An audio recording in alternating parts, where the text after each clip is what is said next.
तो मैं class start करने जा रहा हूँ। ठीक है,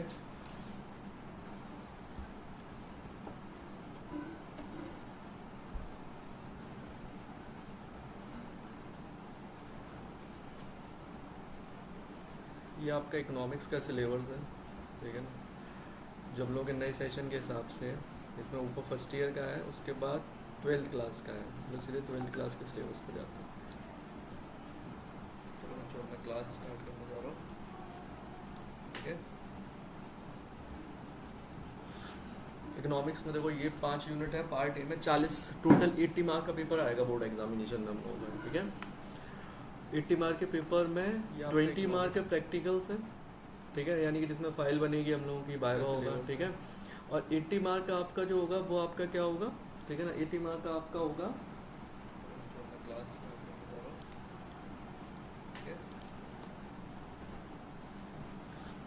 इकोनॉमिक्स में देखो ये 5 यूनिट है। पार्ट ए में 40 टोटल 80 मार्क का पेपर आएगा बोर्ड एग्जामिनेशन में हम लोगों का। ठीक है, 80 मार्क के पेपर में 20 मार्क के प्रैक्टिकल्स हैं। ठीक है, यानी कि जिसमें फाइल बनेगी हम लोगों की बायो होगा। ठीक है, और 80 मार्क का आपका जो होगा वो आपका क्या होगा, ठीक है ना, 80 मार्क का आपका होगा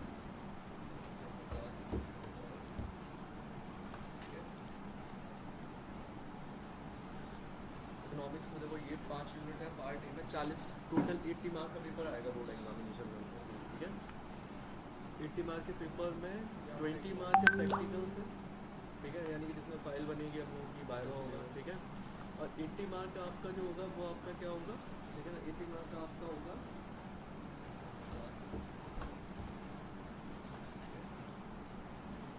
एक बार मुझे सब लोग बताओ कि सब लोगों को मेरी आवाज़ आ रही है क्लियर। 40 टोटल 80 मार्क का पेपर आएगा बोर्ड एग्जामिनेशन में। ठीक है, कमेंट करके बताओ मुझे वॉइस आ रही है सबके पास। ठीक है, यानी कि जिसमें फाइल बनेगी हम लोगों की बायो होगा। ठीक है, और 80 मार्क का आपका जो होगा वो आपका क्या होगा, ठीक है ना, 80 मार्क का आपका होगा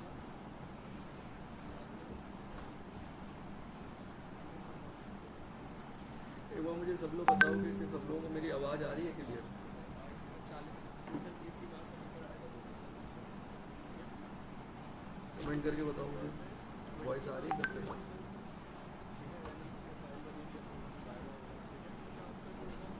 ठीक है भाई, चलो तो अब स्टार्ट कर रहे हैं। ठीक है, स्क्रीन पे तुम लोग देख रहे होगे, इसमें लिखा है सिलेबस। ठीक है, सिलेबस दिख रहा है इकोनॉमिक्स का।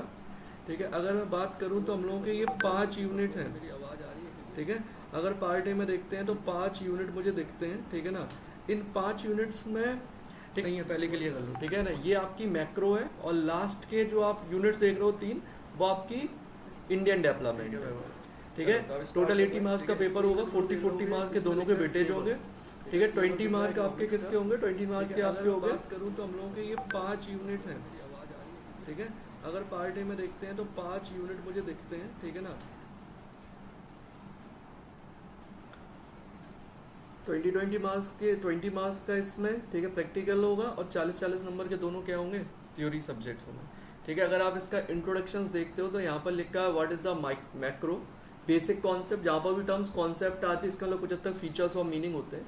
उसमें बेसिक कॉन्सेप्ट में हम लोग पढ़ेंगे कंजप्शन गुड्स क्या है, कैपिटल क्या है, फाइनल गुड्स क्या है, इंटरमीडिएट गुड्स क्या है, स्टॉक किसको कहते हैं, फ्लो किसको कहते हैं। ठीक है ना, ग्रॉस इन्वेस्टमेंट किसको कहते हैं, डेप्रिसिएशन किसको कहते हैं, एक्सेट्रा। ठीक है ना, ये उसके बाद फ्लो ऑफ चार्ट, ये यूनिट 1 है आपका। ठीक है, जिसमें आप कैलकुलेशन करना सीखोगे। ठीक है ना, कुछ न्यूमेरिक पार्ट भी है इसमें, जैसे कि यहाँ पर जीडीपी वगैरह निकालना। ठीक है, मेथड्स क्या है, कैलकुलेटिंग नेशनल इनकम, 3 मेथड पढ़ने अपने सिलेबस में, वैल्यू एडेड, एक्सपेंडिचर मेथड और इनकम मेथड। ठीक है, इससे क्वेश्चन एक्सपेक्टेड किया जाता है कि हर साल एक आता है। उसके बाद मनी एंड बैंकिंग, दूसरा चैप्टर है हम लोगों का। ठीक है ना, मनी एंड बैंकिंग में, ठीक है, मनी और उसकी सप्लाई रिलेटेड। ठीक है ना, फंक्शंस क्या है सेंट्रल बैंक के, कमर्शियल बैंक से। ठीक है ना, ठीक है, ये सारी चीज़ें पढ़ेंगे। बैंक इश्यूज वगैरह क्या होते हैं, ठीक है, गवर्नमेंट बैंकर इशू। ठीक है ना, उसके बाद हम लोग तीसरा पढ़ेंगे एग्रीगेट डिमांड्स वगैरह। ठीक है ना, एग्रीगेट डिमांड एंड कंपोनेंट्स। ठीक है, मीनिंग्स पढ़ेंगे उसके बाद।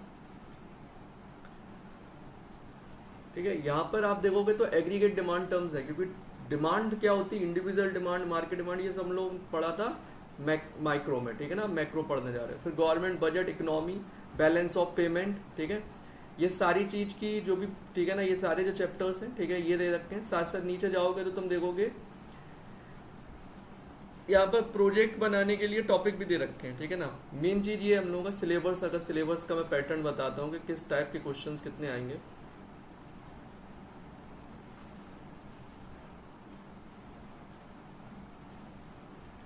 ठीक है, तो आप देखोगे यहाँ पर remembering and understanding question 44 marks से आएंगे, ठीक है। अप्लाइंग 18 मार्क के क्वेश्चन आएंगे, और इवेल्यूटिंग और क्रिएटिंग या एनालाइजिंग क्वेश्चन जो होंगे वो 18 मार्क के आएंगे, ठीक है ना। इस तरह से टोटल 80 मार्क का वेटेज है, ठीक है। ये तो हो गया हम लोगों की सिलेबस की बात, ठीक है। आई होप, और तुम लोगों को अगर कोई भी इससे रिलेटेड कुछ पूछना हो तो मुझसे पूछ सकता है, ठीक है। साथ साथ इसकी लिंक जो है मैं शेयर कर दूंगा, ठीक है। इसकी मैंने PDF डाल दी है तुम लोगों के ग्रुप में, तो वहाँ से जाके तुम लोग कॉपी कर लेना।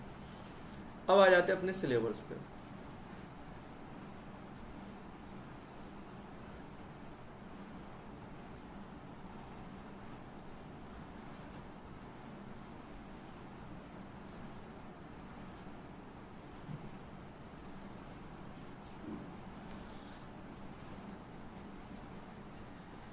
सिलेबस स्टार्ट करने से पहले शेयर कर दूंगा, ठीक है। इसकी मैंने PDF डाल दी है तुम लोग, वहाँ से जाके तुम लोग कॉपी कर लेना। सिलेबस स्टार्ट करने से पहले एक बार डिस्कशन करेंगे हम लोग, ठीक है।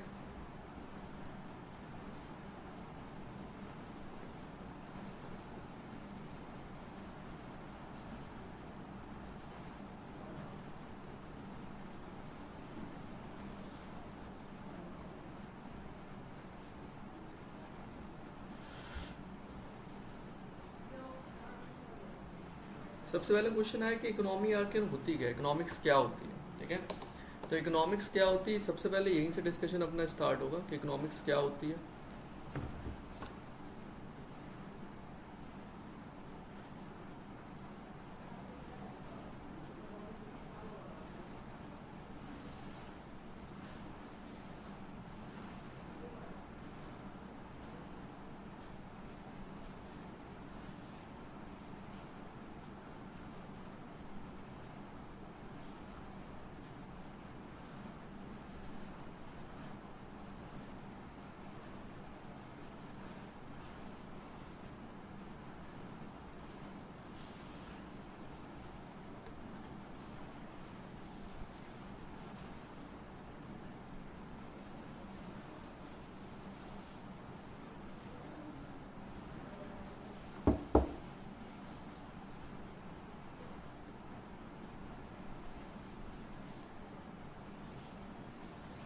तो इकोनॉमिक्स क्या होती है हम लोग ये डिस्कशन करेंगे, ठीक है।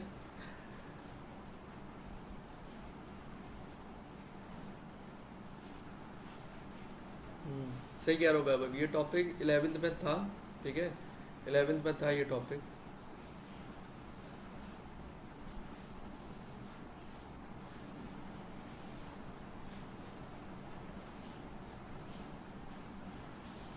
ठीक है, अब मैं पढ़ाने जा रहा हूँ कि इकोनॉमिक्स हर किसी के अलग अलग ढंग से, ठीक है। मैं 11th इसलिए थोड़ी सी बता रहा हूँ कि मुझे ये उम्मीद है कि तुम सब ने 11th बहुत ध्यान से नहीं पढ़ी, इसलिए थोड़ा बहुत 11th के बारे में बता। सही कह रहा हूँ वैभव, ये टॉपिक 11th में था, ठीक है। 11th में था ये टॉपिक, तो अब मैं पढ़ाने जा रहा हूँ, ठीक है।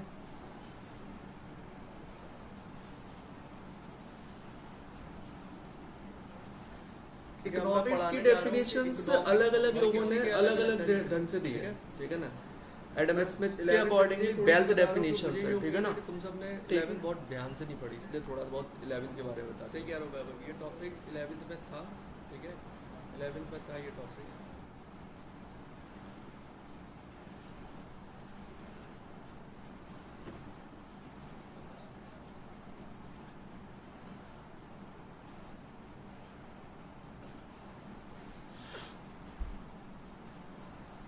मेरी बात कंप्लीट हो जाना, उसके बाद क्वेश्चंस हैं, ठीक है। वैभव वो पूछते रहना। ऋषभ वॉइस क्लियर नहीं आ रही, मतलब मैं, ठीक है ना। आज पहली सेशन है तो दिक्कत आ सकती है, ठीक है। मैं कोशिश करूंगा कल से सही कर सकूं, ठीक है। चलिए अब सुनते हैं हम लोग, पहले ध्यान से मेरी बातें सुनते हैं, ठीक है। और इसके बाद भी अगर किसी को डाउट हो तो मुझसे बाद में पूछ लेना। वॉइस डबल आ रही, अब नहीं आएगी बच्चे, ठीक है। वो ऑडियो ऑफ कर दिया मैंने। अब मैं ये बता रहा हूँ कि इकोनॉमिक्स, ठीक है ना। इकोनॉमिक्स की अगर जब मैं बात करता हूँ तो इकोनॉमिक्स में क्या हो रहा था, मैं बता दूं बॉयज डबल इसलिए आ रही थी आप लोगों के पास, बॉयज इसलिए आप लोगों के पास डबल आ रही क्योंकि मैं अपने कंप्यूटर के लैपटॉप स्क्रीन को खोला हूँ और साथ साथ लाइव में दिख कैसे रहा हूँ, इसलिए मैंने मोबाइल पे ऑन कर रखी वो चीज़, तो मोबाइल की आवाज़ आप लोगों की रिकॉर्डिंग में आ जा रही, इसलिए मैंने अब ऑफ कर दिया। तो अब टेंशन ना लो, ध्यान से मेरी बात सुनो। अलग अलग प्रोफेसर्स ने अलग अलग डेफिनेशंस दिए इकोनॉमिक्स की, ठीक है ना। एडम स्मिथ को हम लोग फादर ऑफ मॉडर्न इकोनॉमिक्स के नाम से भी जानते हैं, ठीक है।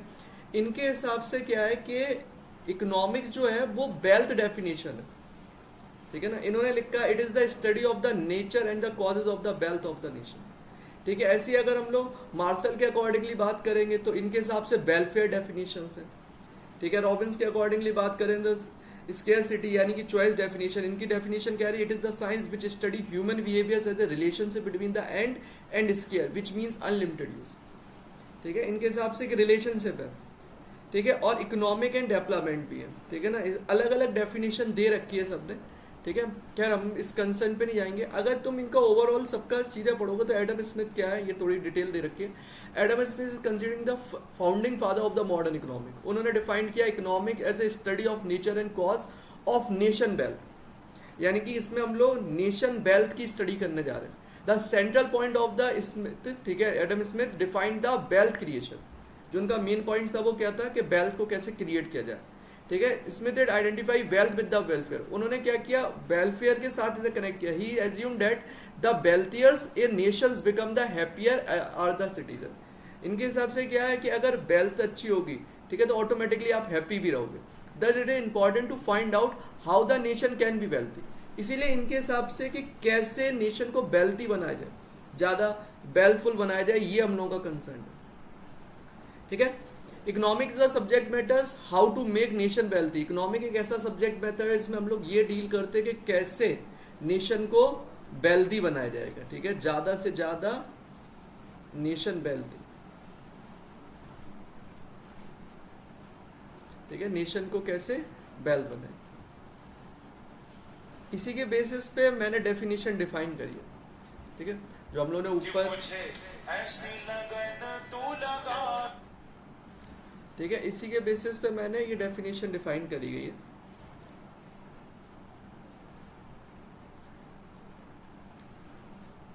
अब सबको वॉइस क्लियर आ रही कि नहीं, या अब भी कोई प्रॉब्लम आ रही?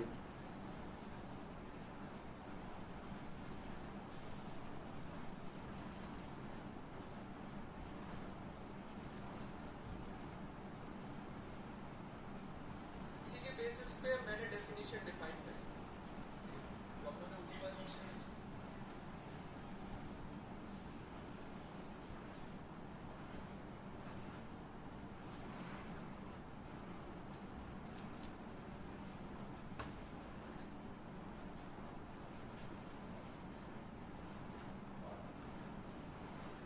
कि मुझे ऐसी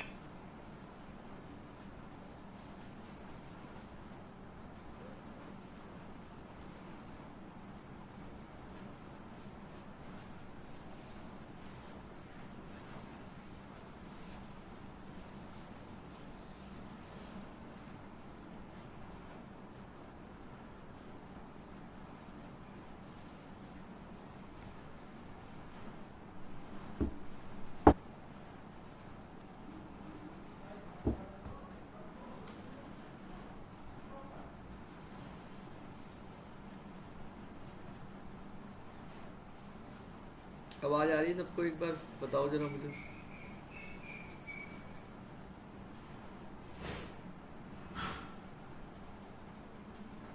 ठीक, जो हुआ है ट्रांसपोर्टेशन एंड कम्युनिकेशन, किसी भी सोर्स से जो भी प्रोडक्शन हुआ वो इकोनॉमिक में आती है, क्योंकि ये सब उतना ही इंपॉर्टेंट है। और तीसरी एक्टिविटी है इन्वेस्टमेंट और कैपिटल फॉर्मेशन, क्योंकि पर्पज आपका यही है कि आप ज्यादा से ज्यादा ग्रोथ कर सके।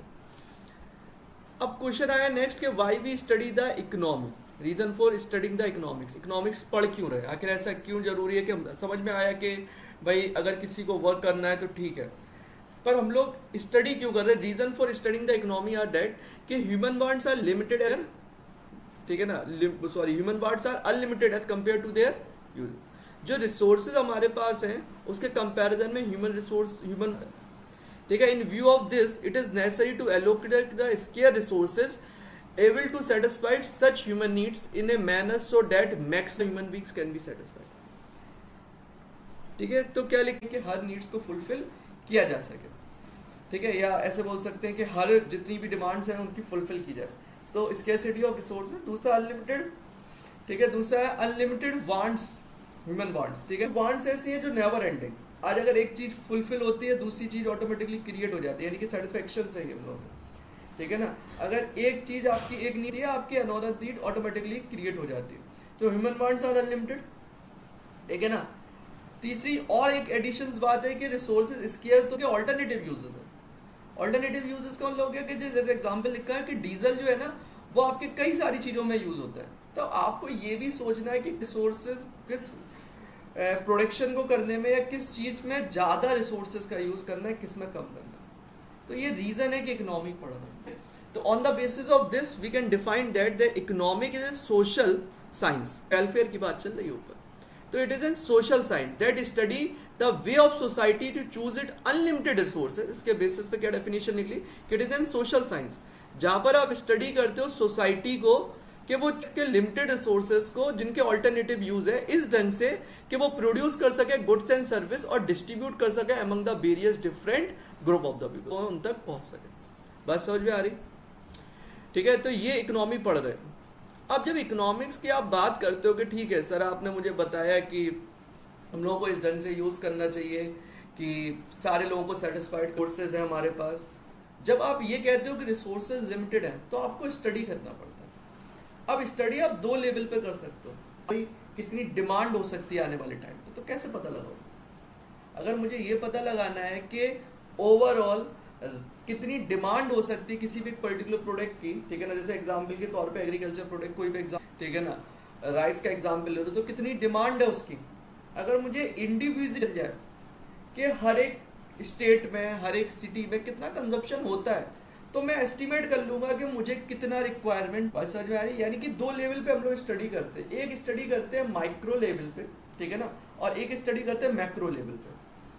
माइक्रो और मैक्रो कोई अलग अलग नहीं है, ठीक है ना, माइक्रो और मैक्रो कोई अलग अलग नहीं है, ठीक है ना, ये दोनों ही एक है, ठीक है। जब आप छोटे छोटे कंपोनेंट्स को बिकम द मैक्रो, ठीक है। तो देखो क्या लिखा है, as economy as a whole comprises of the various, अब अगर होल की बात कर रहे हो यानी कि तो वेरियस इंडिविजुअल्स कंपनीज और वेरियस कमोडिटी, जब इन सबको इकट्ठा कर दे, जैसे कि individual income, output of a particular commodities, अगर इन सबको इकट्ठा कर लेते, when such of each units are combined we get of such attribute for the entire economy, तो हम लोग को अंदाजा लग जाता है कि एंटायर इकोनॉमी के लिए कितनी, ठीक है। यहाँ देखो मैंने ये चीज़ इसके थ्रू समझाने की कोशिश करी। अगर आप इंडिविजुअली नेशनल हर किसी की इनकम कैलकुलेट करोगे, हर किसी की इनकम पता लगा लोगे, तो आपको ओवरऑल पता चल जाएगा कि नेशनल इनकम क्या है, किया जा सके और लोगों तक पहुंचाया जा सके। ये पर्पज़ है हमारा इकोनॉमी में, सोशल साइंस, क्योंकि कुछ हद तक ये वेलफेयर की भी बात कर रहा है। तो इकोनॉमी को अब अगर मुझे स्टडी करनी है तो दो कंपोनेंट में स्टडी कर रहा हूँ मैं, दीज आर द टू, ठीक है ना, पार्ट्स या ब्रांच इकोनॉमिक्स, एक माइक्रो लेवल पे एक मैक्रो लेवल पे, ठीक है। माइक्रो लेवल में जब मैं इंडिविजुअल यूनिट्स की बात करता हूँ, छोटे छोटे यूनिट्स की बात करता हूँ, तो मैं माइक्रो लेवल की बात करता हूँ। माइक्रो सारे यूनिट्स को कंबाइन कर लेता हूँ और उनका जो एग्रीगेट वैल्यू आती है that is called my macro, ठीक है ना, उसे एंटायर इकोनॉमी। तो अब तुम्हें मेरी बात समझ में इसी पॉइंट ऑफ व्यू से ये जरूरी है हम लोगों के लिए कि हम लोग माइक्रो और मैक्रो को पढ़ें, ठीक है।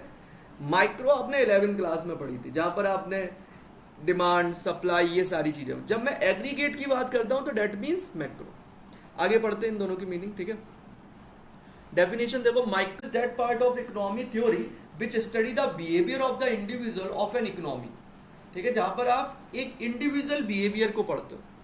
It is a part of the economic theory जहां पर आप किसको स्टडी करते हो, behaviour of units of the economy. Individual economy unit का मतलब क्या हो गया, एक फर्म्स की बात कर रहा हूँ। अगर मुझे ये सप्लाई ये देखना है कि ओवरऑल ऑल इंडिया में हम लोगों की कितनी कंपनी की प्रोडक्शन हुई, अगर मुझे ये चीज़ चेक करनी है तो मैं कैसे चेक करूँगा, मैं इंडिविजुअली यूनिट्स देखूंगा, हर फर्म ने कितना प्रोड्यूस करा, और जब मैं इसको एग्रीगेट कर लूँगा मैं मिलाऊंगा, ठीक है। तो अगर मैं इंडिविजुअल यूनिट्स को स्टडी करता हूँ, मैंने जैसे एग्जाम्पल दिया कि अगर मैं इंडिविजुअल इनकम, हर किसी व्यक्ति की इनकम को एस्टिमेट करते तो हम लोग को पता चल जाता है नेशनल इनकम क्या हो, ठीक है। तो जब मैं इस बेस पे काम करता हूँ, the behaviour of the aggregate of the economy of the whole, आप पूरी इकोनॉमी को ध्यान में रखते हुए स्टडी करते हो। जैसे नेशनल इनकम, एग्रीगेट आउटपुट, ठीक है ना, कंजप्शन कितना होगा, प्रॉपर्टी क्या होगी, ठीक है ना, एम्प्लॉयमेंट क्या है, इन सारी चीजों को। Its main tools are the aggregate demand and supply. इसके मेन टूल्स क्या है, एग्रीगेट डिमांड एंड सप्लाई है, ठीक है। ये डिफरेंस है माइक्रो, ठीक है, डिफाइंड द माइक्रो फर्म्स और इंडस्ट्रीज है, जबकि वहां पर national income, general price level. देखो प्राइस ऑफ ए कमोडिटीज कहां पर आ जाते हैं, आपके माइक्रो लेवल पे आ जाते हैं, ठीक है, पर जनरल प्राइस लेवल आपके कहां पर आ जाएंगे, मैक्रो में आ जाएंगे, ठीक है ना। ऐसी अगर मैं इंडिविजुअल करता हूँ माइक्रो लेवल पे, नेशनल आउटपुट की बात करता हूँ मैक्रो लेवल पे, ठीक है, अनएम्प्लॉयमेंट की बात करता हूँ मैक्रो लेवल की बात कर रहा हूँ। ऑब्जेक्टिव्स क्या है, demand side it is to maximise the, ठीक है ना, यूटिलिटीज को मैक्सिमाइज कर सके, वेयर सप्लाई की साइड से बोले तो प्रॉफिट मैक्सिमाइजेशन है। हम लोग ये बात पढ़ी भी थी, हम लोग ऐसा किसके पॉइंट ऑफ व्यू से होते हैं, कंज्यूमर के पॉइंट ऑफ व्यू से होते हैं। तो हमें, ठीक है, ज़्यादा इंपोर्ट करते हैं, ठीक है, खासतौर से फाइनल गुड्स अगर ज़्यादा इंपोर्ट करते हैं, ठीक है ना, और एक्सपोर्ट नहीं कर पाते, तो हमारे पास जो रिजर्व होते हैं वो कम होते हैं, जिसके कारण हमारी जो वैल्यू होती है रुपीज़ की वो इंटरनेशनल मार्केट में कम हो जाती है, ठीक है। तो अभी पढ़ेंगे, ठीक है। तो फेवरेबल बैलेंस ऑफ पेमेंट होना चाहिए, ठीक है। उसके बाद प्राइस क्या है, विच ऑपरेट बेसिस, अगर इसके बताएं तो हम लोग प्राइस मैकेनिज्म की बात करते हैं, जो कि डिमांड एंड सप्लाई फोर्सेस। अगर मुझे किसी भी कमोडिटीज का प्राइस देखना है तो मैं देखूंगा डिमांड और सप्लाई कहाँ पर इंटरेक्ट करेंगे। Market demand and supply, market equilibrium में हम लोगों ने ये सारी चीजें पढ़ी थी, ठीक है ना। तो डिमांड, जबकि यहाँ पर नेशनल आउटपुट, एम्प्लॉयमेंट, ये डिटरमाइन होते हैं एग्रीगेट डिमांड एंड सप्लाई से, ठीक है ना। ऐसे ये मानते हैं कि behaviour of the individual rational है, यानी कि चेंज, एक समझदार व्यक्ति है, ठीक है ना। उसके बाद aggregate value of the output economy is extend to the resources है, ठीक है। हम लोग ये मानते हैं जो एग्रीगेट वॉल्यूम है आउटपुट का वो उस तक है जितना रिसोर्सेज हमारे पास है। लिमिटेशंस के existence of the full employment, ये हमेशा इस पे काम करते हैं, है ना। इसके हिसाब से एग्जिस्टेंस ऑफ फुल एम्प्लॉयमेंट, जबकि involvement of the fiscals compulsions which does not prove true, जो कि ट्रू नहीं कहते। These are the differences. पढ़ना नहीं है आपको ये चीज़ें, ये समझाई मैंने इसलिए जिससे कि आप सबको कोई डाउट ना हो, ठीक है ना। अब हम लोग नेक्स्ट क्लास में पहले तो थोड़ी बहुत ये करना है, ये जो मैंने बात यहाँ पर लिखी है, ठीक है ना,